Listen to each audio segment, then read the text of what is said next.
Good afternoon. You are all welcome to today's session of Anchor Hour. I hope your day has been blessed so far. I am Aram Osusetre, and with me here, as always, we have our very astute, very knowledgeable, very well read Reverend Professor Joseph Osafo Edu. Prof, you're welcome to today's session. Thank you very much, um, Dr. Aram. Okay, so today we're having an interesting discussion.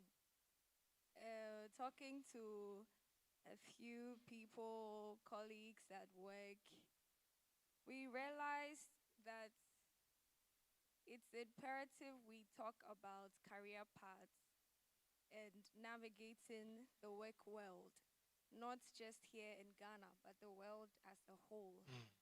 Because I think it's one of should I say, the most important aspects of our lives.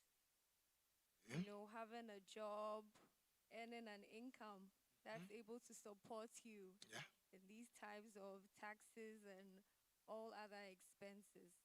So I think it's a good topic for today. Okay. very much. I think so. And thanks, Doc.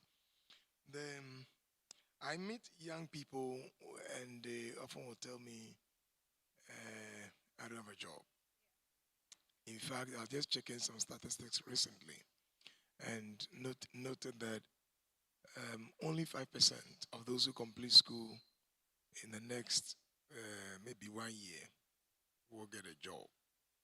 The whooping number of, let's say, 95 or so, it can take them up to 5 to 10 years to get a job. And so when you look at it from that angle, then it's very difficult for young people um, to make ends meet. So you've been schooling all your life. You are done. Your parents want you to, also contribute to household income, and there's nothing that you have. So then this topic becomes very, very important. And viewers, this is extremely important for us. I mean, we really want to address this issue. And I have been very ardent in discussing this. And the reason is that unemployment, as we find in Ghana, is a combination of so many factors. It's a combination of personal factors, if you like, national issues, political issues, economic, so many factors. But today we will address some of them, not all of them. Maybe we'll have other section on this. So it's very important. One of my pastor friends told me this. He said, "Do you know why Jesus said, when you pray and say, lead us not to temptation?" Then he said, "Give us this day our daily bread." And I said, maybe I know." He said, "No, you don't know. Because minus daily bread, all the difficulties we go through, some of them, I mean, he says 99 point something percent emanate from daily bread. This part of our world is about daily bread issues and challenges. Exactly. So, Doc, I'm ready for you All right. and All to right. address some of these issues for our audience. Thank you so much. Okay, so our first question: how do I know who I am supposed to be? So, how do I know which career line I want Okay. to take? So then it starts from, I think, from senior high school. You decide, should I be an art student? Should I do home economics? Should I do science? Because based on that, you're going to get admission into the university and then get a job. So how do I decide? Is it about sectors that have ready employment? So, like the doctor, the lawyer craze, because everybody knows, oh, if you're a doctor, you definitely get a job. Or if I want to be a pilot, am I going to make it? Am I going to get a job? Should it be my parents' choice? Should my parents choose for me? Or should I prayerfully ask God who I'm supposed to be? So, Prof, please help us with this. Ah, that's mouthful, eh? Okay, so let's start from the first statement, or this first statement. You are a combination of so many factors in your environment. You're a combination of what you are as a person. I'm talking about your traits. Okay. So, genetics, your Yeah. personality, Mhm. Are you, in terms of temperament, I mean, who are you? Yeah. Number two, you are also made up of opportunities. There have been opportunities that have come your way, right from school days to family and friends Mm-hmm. to opportunities to serve in church and all Yeah. of those.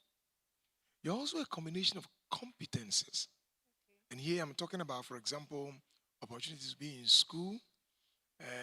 Sometimes it's about providing some volunteering services um, to some organizations. Um, you are also made up of some sheer opportunities that came your way. I mean, somebody just met you and say, Yeah, "Oh, just by yeah, luck. by luck, Yeah. just can you try your hands on Mm-hmm. this?" And then you discover that, oh, this is good. Exactly. Okay. Then the fifth is that sometimes you can make a choice of what you want to become because you were pushed by your parents. Um, that's not what you really want to be, but well, currently that's what you are in. So what do you do? You know. Now, so let's try to break this down a little bit. Okay. So first,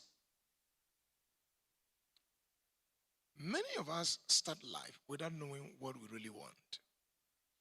Our lives will be structured by our parents. We call these people significant others. And these are made up of parents, they are made up of pastors, they are made up of teachers, they are made up of siblings and elderly persons.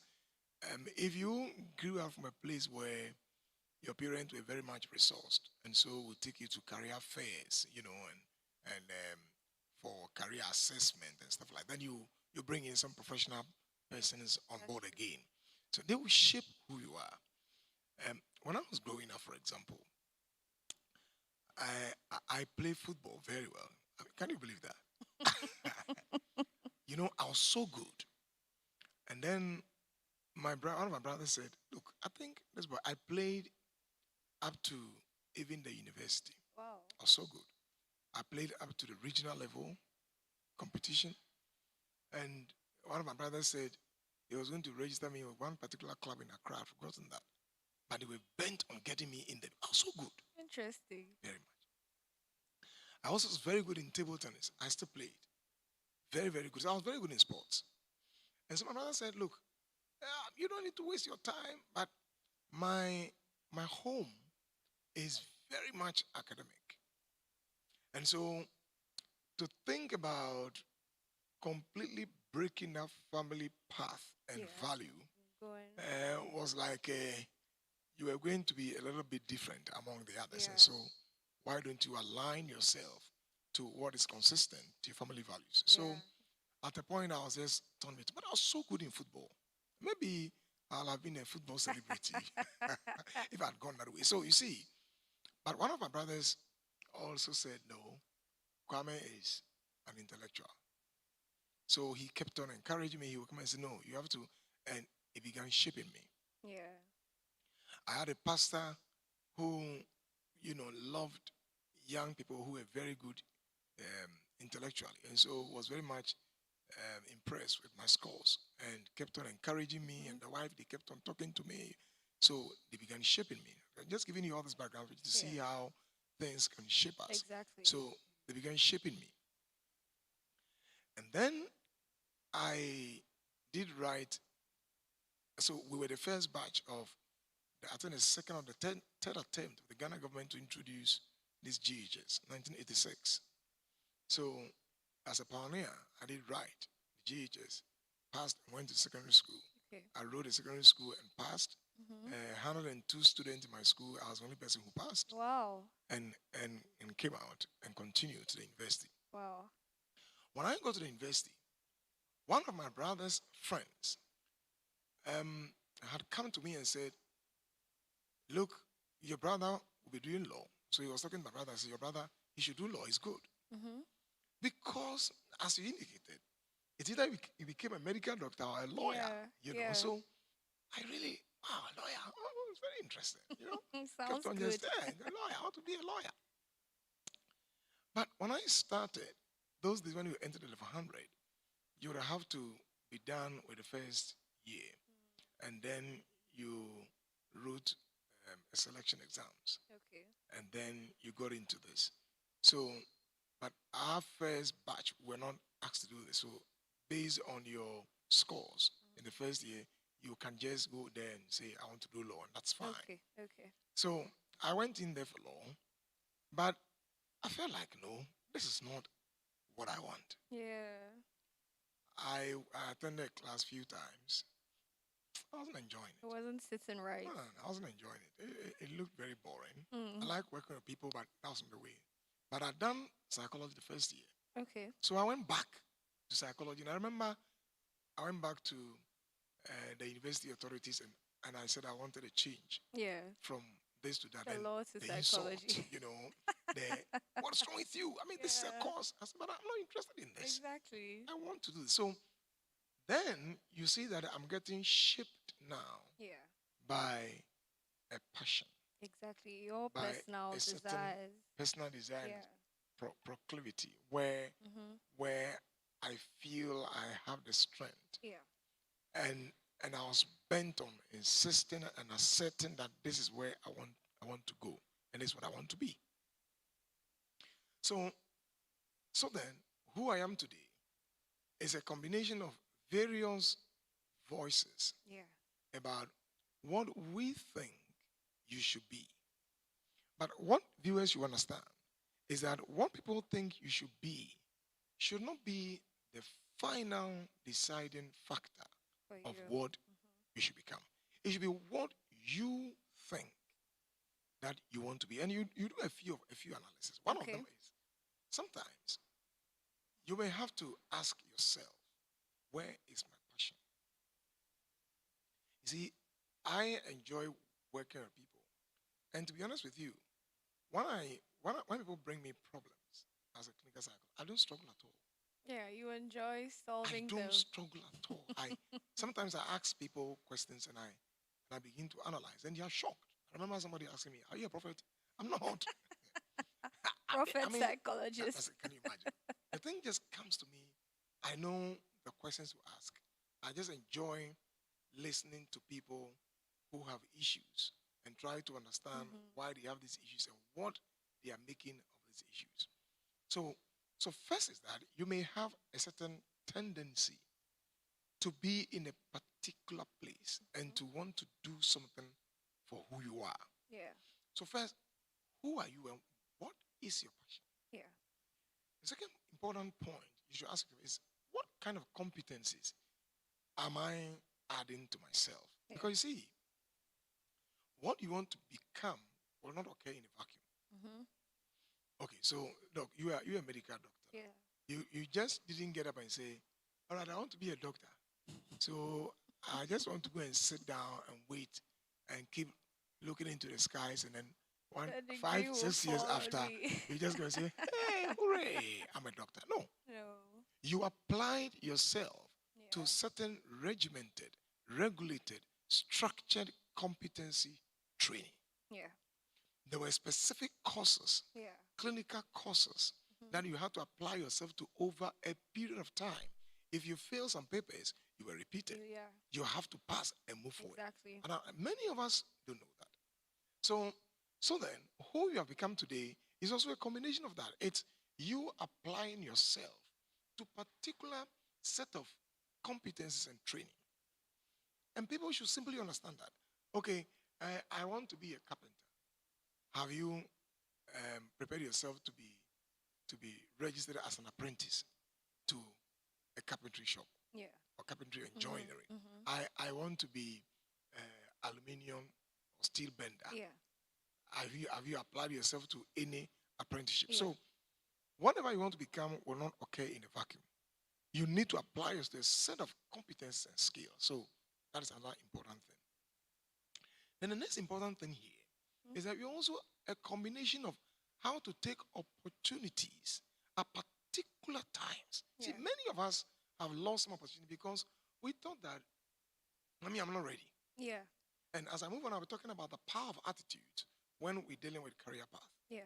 So some opportunities came somebody's way, and he felt, I'm not cut for it. I'm not cut for this. And sometimes, look, Doc, you would not know that you are cut for anything until you begin to apply yourself to particular structured, disciplined approach and ways of doing things. Okay, so he asked me to try this, and I didn't want it. Yeah. But I said, okay, let me try. There's always something good in risking and trying to be trying to do something that you are not very comfortable with, just to see whether there is a part of you that you are unaware of. Exactly, that's true. So you are also made up of opportunities. I say some opportunities. Some people have told us about opportunities that came their way and they took advantage of it. Then number 4, you're also a product of some significant persons who spoke to you and maybe you respectfully listened. Yeah. So somebody came to you and said, "Hey Ram, have you thought about becoming a medical doctor maybe in the near future?" Mm-hmm. And then he said, "Oh, well, maybe not. There are a lot of things I want to think about." He said, "Well, think about it and see." Yeah, yeah. And then you went in for your SSC as a science student and you passed. And they said, "Okay, let me apply for medicine." Let me and see." try. Yeah. And you applied and you got it. Okay, let's try. Yeah. And then you saw that, well, it's working. It looks like I think that there's an Yeah. area. Now, so there are some significant persons who may see you, look at you carefully. It could be your parents. Sometimes your parents will be just looking at you, your attention to details. That kind of, they will say, Pimpro, you are very, very meticulous in doing things. And then you're very much concerned about when somebody is unwell, somebody is sick, and sometimes they will ask you, what do you want to become? Well, I don't know. So they may have picked all of these things, and they think, I think that you may do well in medicine. Have you thought about that? Some people flatly will refuse it, but others will say, well, let me try it. That's why I started by saying that all of us may start life not knowing exactly what we want to become and who we are. And I've met young people, GHS, SHS, but as late as university, and they still don't know exactly who they are. I recently I was praying for some folks in Pensa here in this room, and then I felt inspired to ask them these questions. So what do you want to become? And a sizable number of them didn't know. Yeah. But they were completing university in a particular month. And they didn't know. What do you want? I don't know. Okay. So we are a combination of all of these things. And as we move on and try to discover who we are, we must draw inspiration and draw pluses from all of these, trajectories. Yeah. From those who have spoken to you, your passion, the competencies, significant others, opportunities, and put them together. You become a sum total. Your career path is a sum total of all of this, properly put together. Wow, that's such a full answer. That's such a full answer. And one thing you said is that you can't just become somebody in a vacuum. And that's really struck me. It won't just happen. You have to go through certain stages and processes and tests and hard times. Interesting. I think growing up, I met a number of people who were fighting with their parents because of career choices. And just like you were saying, so your father or your mother has been watching you, and they say what an old person will see sitting, you a child, you not see, even if you climb a tree. So your parents watch you and they think, this my child, you can be this.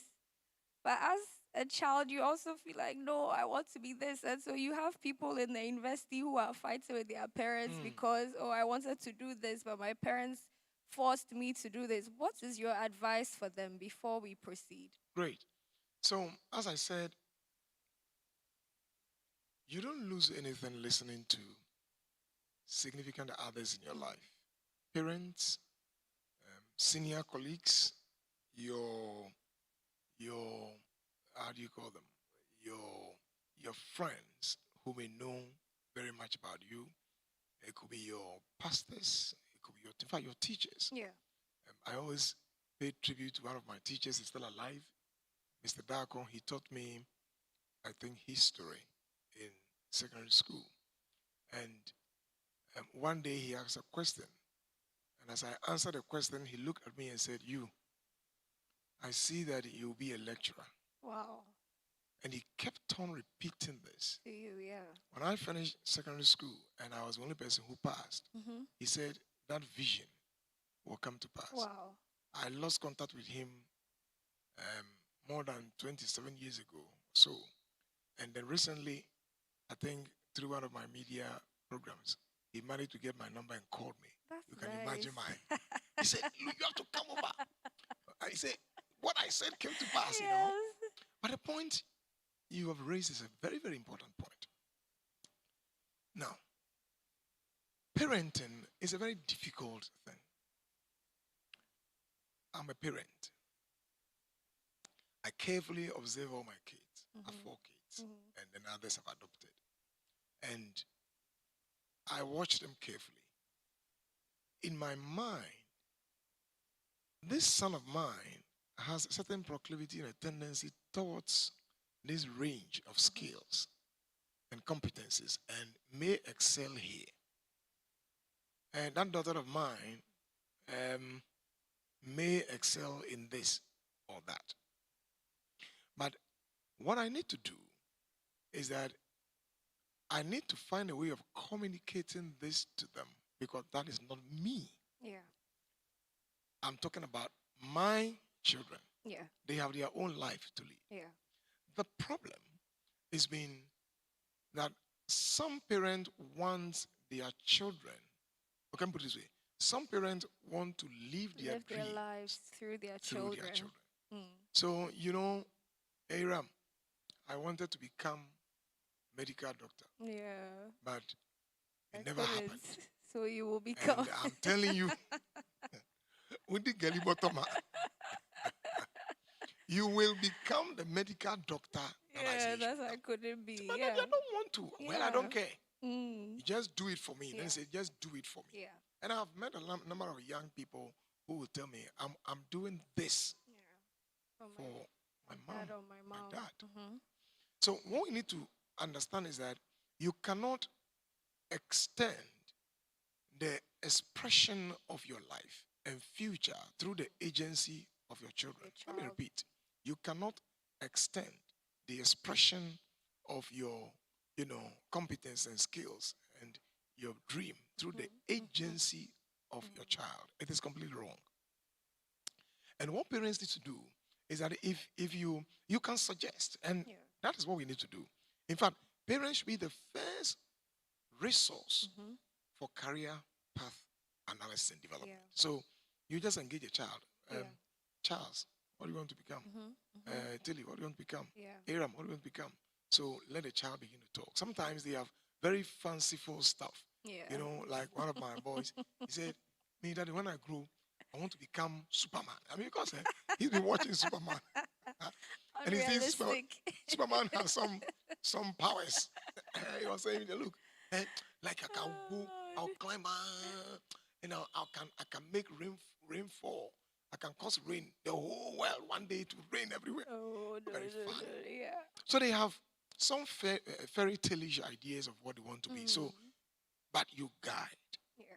And then you leave the final thing for them to begin to decide. And sometimes when you are that very respectful of what they want to be, you will see that they will be bringing you into the picture all the time.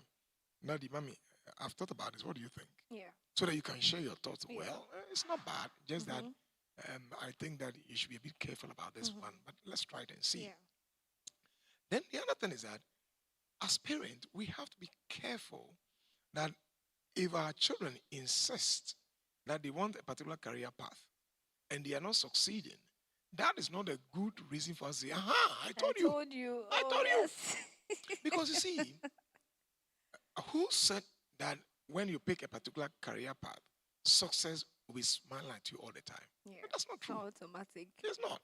Look, some kids will take a particular career path and they will struggle, and yet that's what the passion is. Because you see, in my experience, I have seen that it is, success is not driven by the fact that you tried and it's working. That's not true success. True success is that you tried a couple of times, your challenges, and you found ways of circumventing the The challenges and challenges to address it. making it That is happen. when you add value to the profession you are choosing. You have found a way of circumventing it and solving the problem. Yeah. It's not about keeping, you are keeping you came in there and it's normal, so you are just Yeah. keeping the status Yeah. quo. That's the point. So some of them will start and they will struggle, go through hell. And then the parent will be clapping. I told you, you will struggle. You are completely wrong. So first, parent should engage your children. Secondly, that when the parents are making mistakes, they should still be patient, be tolerant, and Yeah. keep directing, keep telling them, why Yeah. don't you try what I Yeah. said? Gently. Yeah. Some of them will say, okay, Daddy, let me try what you said. Yeah. And it goes on well.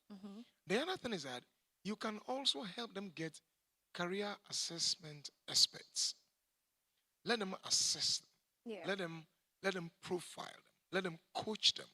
Let them begin to get to know who exactly they are. Yeah. There are a lot of batteries that they will go through just to be able to help them. Let them engage a counselor. And then things become a bit clearer for them. To them. I mean, I've seen a guy who comes from a very poor background, and he wants to go into an area that is capital intensive. And the parents were saying, well, that is good, but we just want to just get the first grounding. Then you can go. He said, no, I will not. I want So to he's go just straight. at home, He doesn't want to, no, I won't go to school again. So we have to just engage him. Yeah. Gradually, now he's back to school. He's now trying to build up on what the parents are saying, and he's doing well. Yeah. Okay, so that's a first lesson for parents. Now let me go to the kids. I have seen some kids who say, look, get off my neck. This is what I want to be. I think that is important for children to be very careful that they don't disrespect Like their parents. their parents.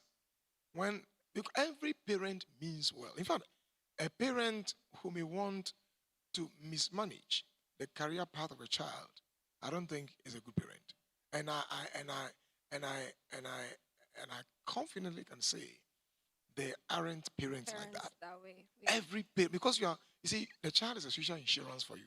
The future of the child is your Yeah. own insurance. Yeah. So you are careful that the child does well Yeah. in all his or her endeavors. So what the child needs is a little bit of caution and respect. Yeah.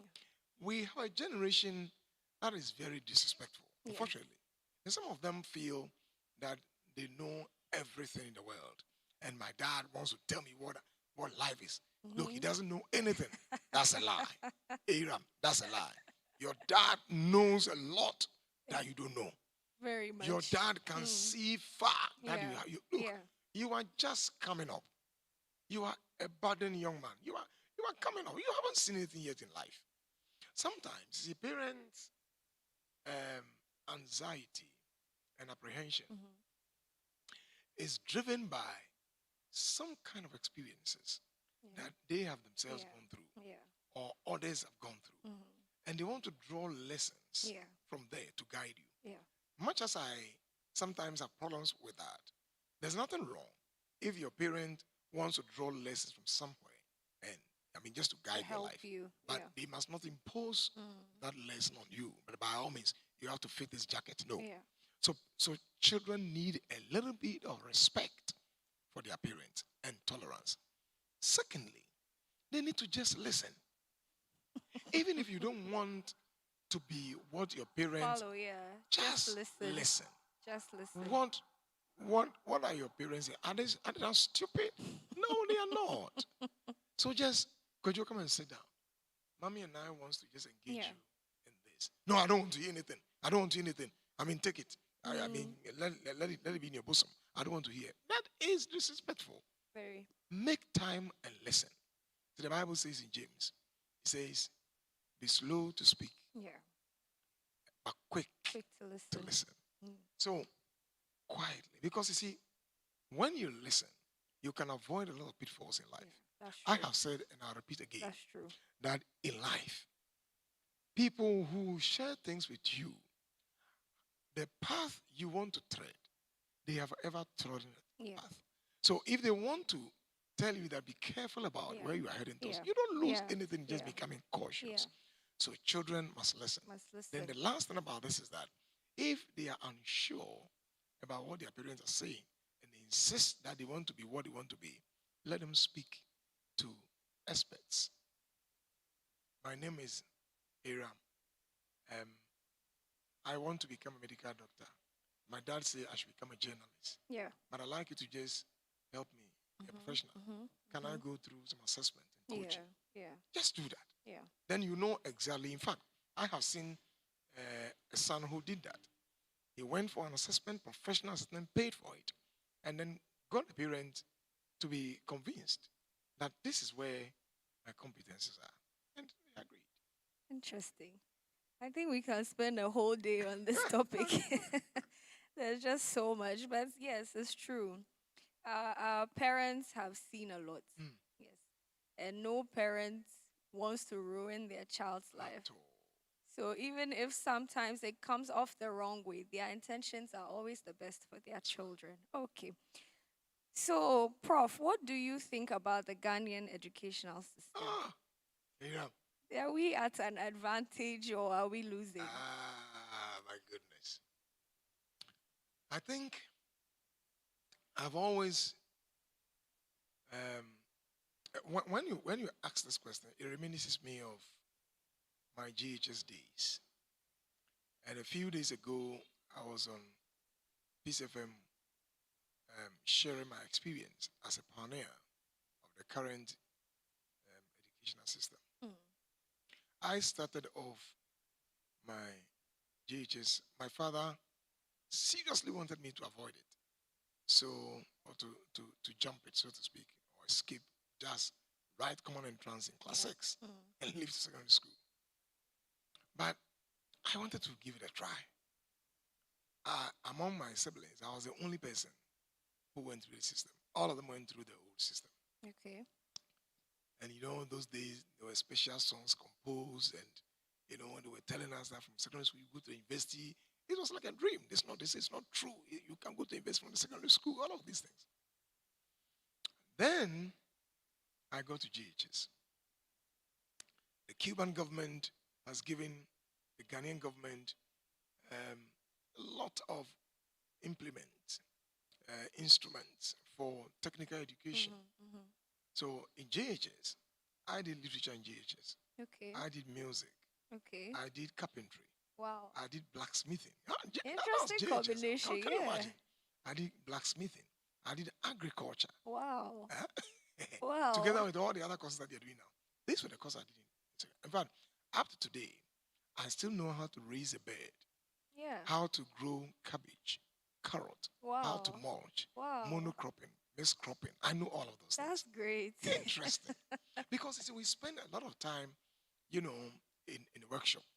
In those days, they used to have what they call continuation. Okay. When you go to middle school, you had a workshop days when you were going for continuation workshop. So those were the places we went to, and whatever theoretical lessons you've learned, you had a physical expression of these in the shops. Yeah. And I still know how to use the hacksaw. I can cut and do a dovetail joint. I still remember all of these things. I still know how to put, for example, hold the tongs and put the metal in the furnace and then just heat it and hammer it to the shape. I know how to put in an anvil and bend it. All of these things I learned in GHS. You've acquired so much. I acquired all of this within 2 years. Wow. In GHS. And so I'm still dexterous. I know how to do so many things with my hands. But the question is, what has happened? You see, in those days, we wanted to cure a particular problem in Ghana. And what we wanted to cure was that we didn't want a number of our students to go through educational system and everybody wants to get to the university. Yeah. Now, who goes into agriculture? Who goes into extension? Yeah. Who goes into blacksmithing? When you live outside of this country, it will amaze you how much artisans charge per an hour. I'm very much aware of Australia, for example, artisans are paid more than university professors. Wow. I'm aware of the Scandinavia, they are paid more. In fact, it's amazing. Artisans are paid so much. So the idea was to kill this whole idea of literary education. Yeah. We just want to get there and speak good English. Yeah, And white collar jobs. I say, Yeah. a cup of food, and he doesn't. If you can speak English and you cannot do anything, you can't use your hands to do anything. What kind of education is that? Yeah. Unfortunately, this particular program didn't seem to have succeeded in rolling out this particular area of expertise. What I wanted to do was to bring on vocational education and creativity. Creativity. What can you do? At this sewing in GHS, up to today, I still can use the needle to just do tucking. Wow. As if you have just, used. Prof. I still can build do it. a factory for you. Open seam, close seams, Yeah. all of this is I learned in GHS. One of my supervisors in Norway is a German. She still can sew her own clothes. Wow. When she comes to Ghana and she buys this tie and dye and whatnot, she will go make it herself. and make it herself. So our education system has a bit of a challenge. I know that the current Minister of Education recently had a press conference and has come out clear that science, engineering, technology education is coming back. They want to cure this. And so people have completed university and don't know what to do. Yeah.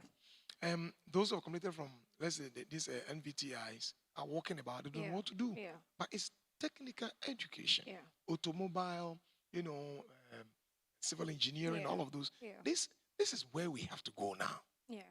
The problem with our education is that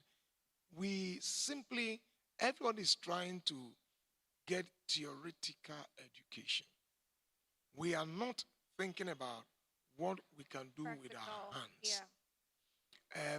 And look at the charges that artisans will take in fixing something for you. Recently, I wanted this a roof a shed for my vehicle, and somebody came and said, "Well, I can just raise this for you." It cost me 6,000 to do this. Wow. I mean, I simply couldn't believe it. I simply couldn't. That's how much it cost me to fix that. Yeah. That's a university professor's salary. I mean, and just one, he's taking its own. Yeah. If he gets 10 of those yeah. in a month, yes, your guess should be as good as mine. Yeah. So our educational system, unfortunately, is doing the following thing, and I'm very much happy that we want to cure it. Number one, literary education is where we are all heading to. Number two, there's a craze to enter the university. It's as if when you enter the university, I mean, you have solved the problem of unemployment. It's also because now, if you even tell somebody that you haven't gone to the university, it makes you seem, in quotes, less of a person. So there's a certain cultural hypocrisy in there. Yeah. We have created this for ourselves, that over the period, when somebody said, "Me now university," Yeah. it connoted a certain level of success. Yeah. That this woman, this man, or man is done so well. Yeah. Now university. Yeah. Social standards. I mean, like, wow. But if you said that, oh, maybe I'm a carpenter. Yeah, technical school. Technical, automobile. But that's where the money. There's money. I mean, those areas. I mean, these areas. So we need first to begin to think about vocational and technical education. Number two, in the universities. You see, most areas don't have what they call internship. So you start from level 100, and it runs through theory, theory, theory. You go Yeah. to the classroom, theory, theory. And the child completes the university. He has never had an opportunity for Yeah. any internship. Yeah. But internship gives you opportunity to see what you have learned in the classroom Yeah. How in to its apply. Yeah. practical expression. Yeah. Internship challenges you Mm-hmm. to begin to think beyond the box. Yeah. That, hey, this is what I've been taught. So, how Yeah. do I translate this Mm-hmm. into something meaningful? So, Doc, that is the problem with our education now. But I will not belabor the point because government has taken a bold step now Mm. to correct this. I And hope it just to, works. I hope so. I really, really hope so. That the last 1 week or 2, there was this, uh, public lecture of like uh, discussion on this, and the Minister of Education came out strongly that this is the way to go, and government has everything in place to just go back again and make sure science, technology, and other related Mm-hmm. courses Mm-hmm. should be the way to go. Hmm. Interesting. And let me Yeah. hasten to others. You know, Yeah. somebody asked me a question. Um, he asked me, say, why do we keep on failing mathematics in school?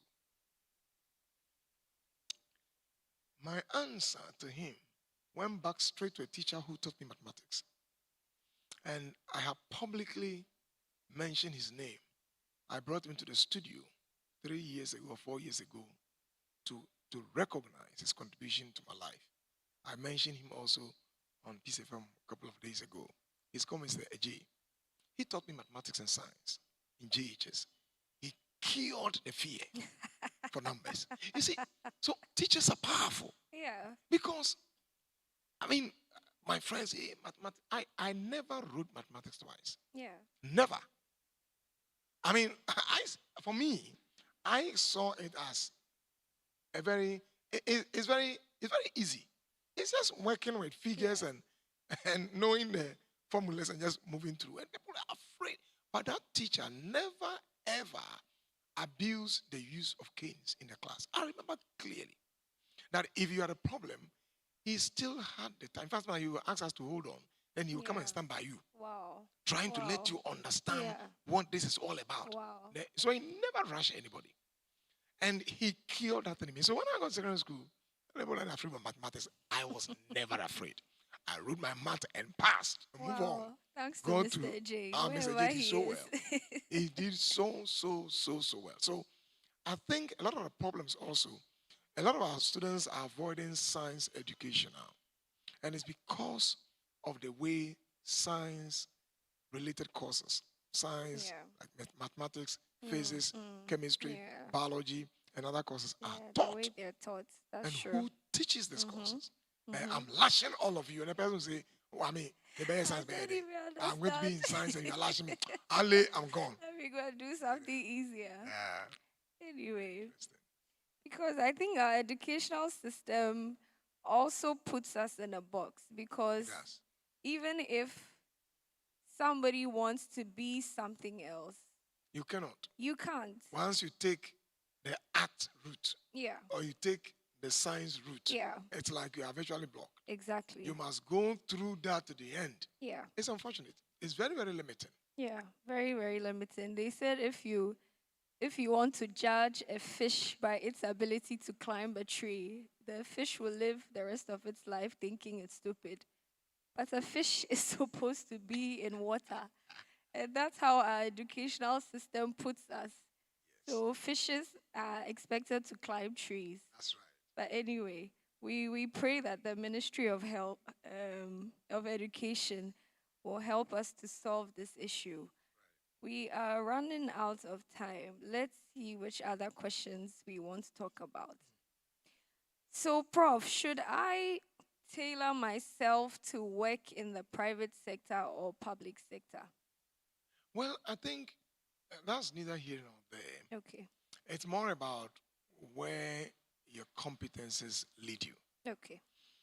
I know most people will want to work in the private sector generally because if you look at emoluments, Mm-hmm. um, it's a little bit higher Yeah. than working in the Yeah. public sector.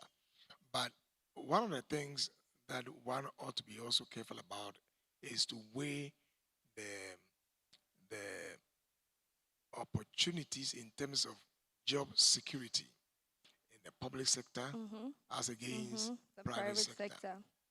Somebody's job, and then tomorrow, if the economy is going down, the person comes and say, "All right, Yeah. I'm You have to firing a go. number of you, Yeah. redundancy, Mm-hmm. catch you up." Mm-hmm. But Mm-hmm. this may not be the case. So sometimes people look at all of this. So I wouldn't belabor that point. I think people should simply see where their competences will lead them to. I know there are others too who say, "I'm getting ready to go into the private sector because that's where there's money." Yeah. If you can get hired, why not? But you must always have at the back of your mind that at the slightest shock, there can be redundancy programs. Yeah. So if you want to go to the private sector, which area? Is it into agriculture? Is it into banking? Is it into manufacturing? Is it which area in the private sector? But by and large, what is most important is that what competences or which competences do you have? Yeah. That's all. Yeah. Which competences do you have?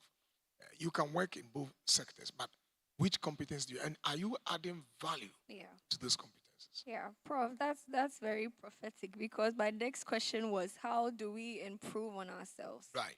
And so I have seen people who will tell me, "I trained this way for the past 10 years and I've remained so." Yeah. No, you cannot train in a particular way and remain so. Mm-hmm. See, the job market is very fluid, it's changing. Um, if you, for example, don't know anything about computing, you are in trouble. If you are not adapted to social media, you are in Yeah, trouble. right Things now. are changing. Exactly. So you must all the time be studying the Yeah. job market, the Yeah. trends, and see what value can I add to myself. Yeah. For example, number one, people have completed, let's say you did first degree in BSc administration, and it's taking you 7 years. Still looking for a job. You could have picked some other short courses. To do. Even if you didn't have money to register, you could volunteer your services Yeah. at some places. Yeah. People are sitting down. Well, I'm looking for somebody to just call me. Yeah. Nobody will call you. Yeah. So please go out there.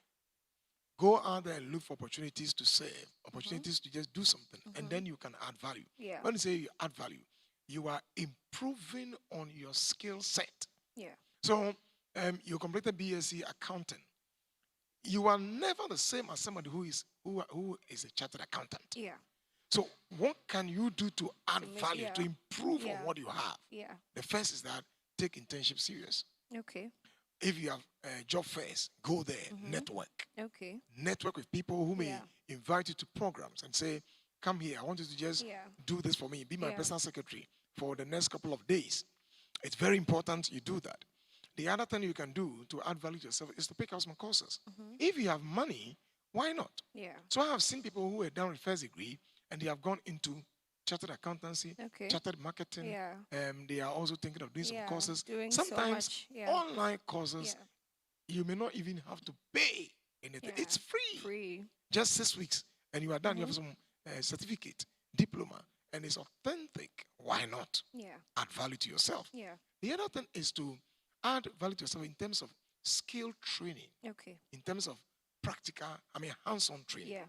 For example, agriculture is still about 33% of Ghana's economy. It's kind of huge.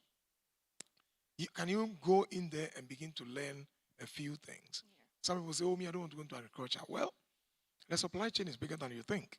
I don't want to, when I go, I don't want to weed. You may not weed. You may be a middleman between those who prepare the bed and harvest, and you buy them and you supply to consumers. There are a lot of opportunities in there.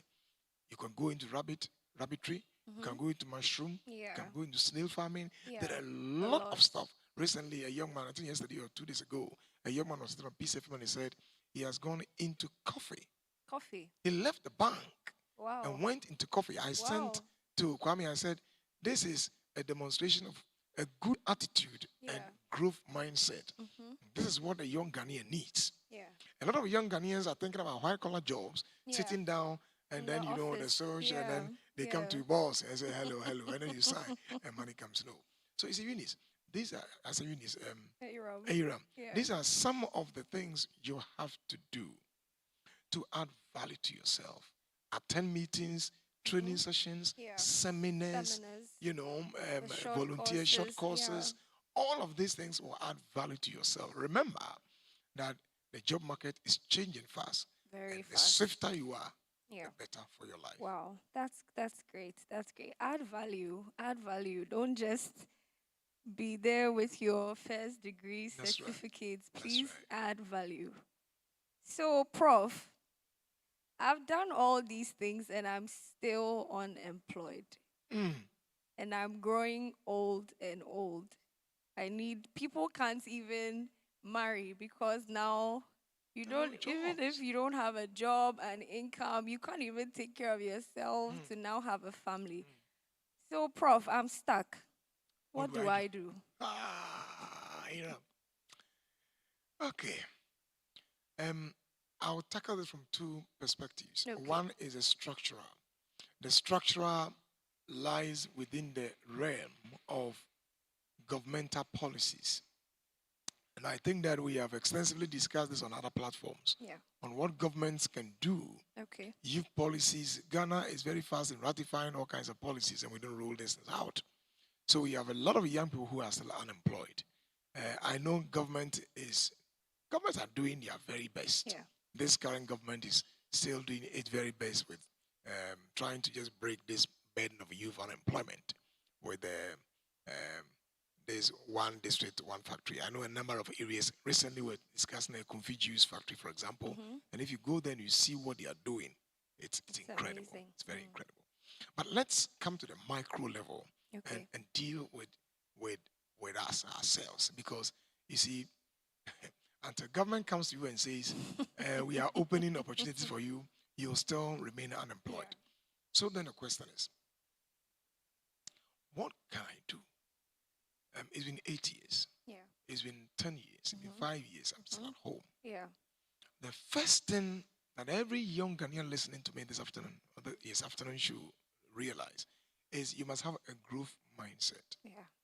A growth mindset is have some flexibility Okay. about what can I do in the interim, Yeah. in the short and medium term. Yeah. I have seen people, no, I'm waiting. The Lord Yeah. will do it. I don't, Wait on no the Lord. qualms. The Lord will do it. I know that He came through for Abraham after Yeah. 25 years. Yeah. The Lord will do it. Be careful how you apply the scriptures. Mm-hmm. God will do it. But please use your mind. Mm-hmm. Remember that if it takes 10 years, you see, it's going to affect even your retirement. Yeah. It will affect your Yeah. retirement package Yeah. and all of those. So, what can I do in the interim?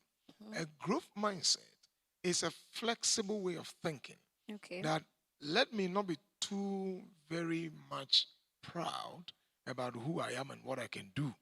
I have seen a first degree student who is driving somebody's Uber. Wow.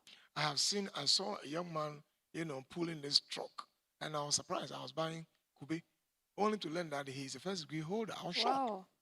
He said, yes, sir. And, I saved a little bit from my national service, and I pushed it because when I finished, a couple of months, I was at home. Yeah. And I Doing nothing. thought, what can I do? Yeah. And then a friend of mine said, look, let's try this. And we went to do this. So he also had another track, and we're doing this. Wow. And he was telling me that I am making every day about 300 cities. Wow. From the coconuts. Plus times 30 days. Wow. You see what is happening? Yeah. So that's a growth mindset. So open up your mind. Don't be inflexible. Some of us have pillars in our minds that are so inflexible. No, I don't want to do this. I don't want to go down this one, They're stooping low. I'm stooping so low. I come from a royal family. Okay, keep royal yourself. I know. You are going to be there for a long time. So that's the first point. The second thing is that there are many people who don't know how to network. So they stay at home and is a believer. Indoors. He prays throughout. Please, you don't have to be at home and pray throughout. Go and meet people. You sluggard. He said, go to the ant. So at least Aram, you have to look out for the ant. Yeah. So you must go out. Yeah. He said, go to the ant. Look out, Yeah. go out and look for the ant. So get out of your room. Get out of your closet. Yeah. Get out of that particular place and move. Move. Yeah. There is a seminar going on. Go there. Yeah. Because that is networking. There is a job fair. Go there. When you go, ask questions. Talk to people. Somebody finishes, presentation. Ask a question. Register your presence. Yeah. Think through carefully of what you're going to say. Let the person know that you are intelligent. Yeah. You know what you are asking. Yeah. And when they are done, go for their card. Yeah. Check where they are. Seek opportunity to, join. Yeah. See, have appointment with them. That's number 2, networking. Networking. Number 3, are you really sure that you can't find something doing? If you can't find something doing, volunteer your free time. Okay. So go to there can be a school around. Just go there. Hello, my name is Aram. I'm a medical doctor. I'm currently unemployed. I can teach biology. Yeah. I just want to volunteer. I'm not going to take money from you. Sharpen your skills there. Yeah. And recently a young man I encouraged and shared a thought with said, go look for a school. He went to the school. Exactly a month after he was, volunteering his services, he was told that one of the teachers just submitted a letter that he wanted to leave. So as soon as he leaves, then they gave him the slot. So he got something doing. And he was taking some 2,600 cool. It's not bad. At all. It's it not begins bad. from somewhere. Yeah. So volunteer your services. Go out to some areas that you think you can do ABC. Then there's something still on these volunteering services. Some young people have their parents into all kinds of artisanal, skills. And they don't want to learn. I have university students now who are into beads making. Yeah. They are into sewing. I know university students now who are sewing. They are on the university campus and they are still sewing. Yeah. I know university students who has gone into bakery. In fact, I know someone who has gone into cake making. Yeah. And they are, it has all kinds of styles in making cakes. Yeah. He's gone in there. He's gone to just learn how to make cakes. So please, there are a lot of things you can do. Hiram, I'm worried about young people who keep saying that, and we are walking about, and we are, don't walk nothing about. To do, no there job. are a lot to be done. And if you can volunteer your services, you can get involved in networking, open up your mind, and know how to connect with others. I'm very sure you will not be sitting there and saying, I don't know what to do. In fact, you know too much. Don't waste away.